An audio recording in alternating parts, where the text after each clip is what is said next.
nang'o. To bende uparo ni mano kende yo kende mar jiwo weche mag climate change kata mag reso lokruok mar kor lwasi, pith mag yiende gi kende. Koso nitie gik mamoko bende mitimo koda omenda ni mano mar floka kata mamoko mapono nitiere makedo kod lokruok ni mar kor lwasi. Erick.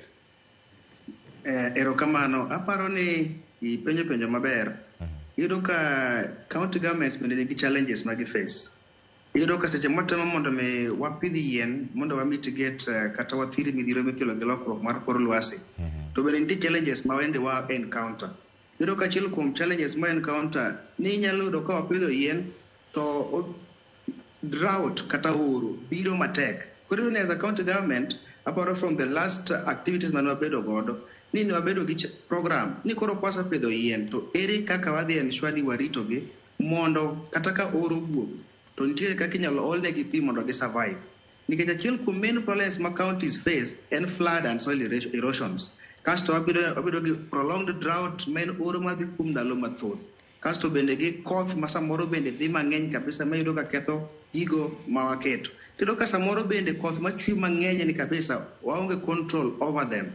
To gima wanyalo temo ni wapidh yien at the right time ma kata ka koth biro ka gisemoko ma koro kan koth cha kata pi mang'eny cha ywegi oko.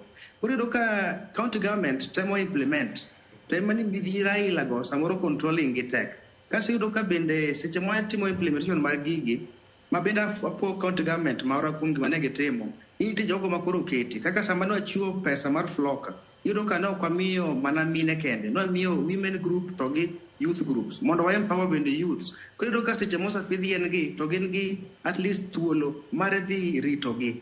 Kendo seche ma gitimo tree nurseries ka ok wamiyo gi seedlings, to wamiyo gi pesa mondo gi develop tree nurseries mondo ginyalo kata kawo yien gi gius ne county government kata to the local farmers kata local people or local communities mondo gikaw the initiative mondo gipidh yien mang'eny mondo githir midhiero mikelo gi lokruok mar kor lwasi ni.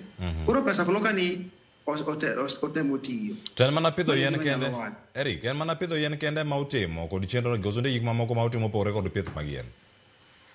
Erokamano, aparo ni last financial year ka no implement floka ok en kende yien kende mane wapidho. Iyudo ka nitiere gwenge mang'eny e county ka ma drought kata oro goyo kabisa. Koro nwa priority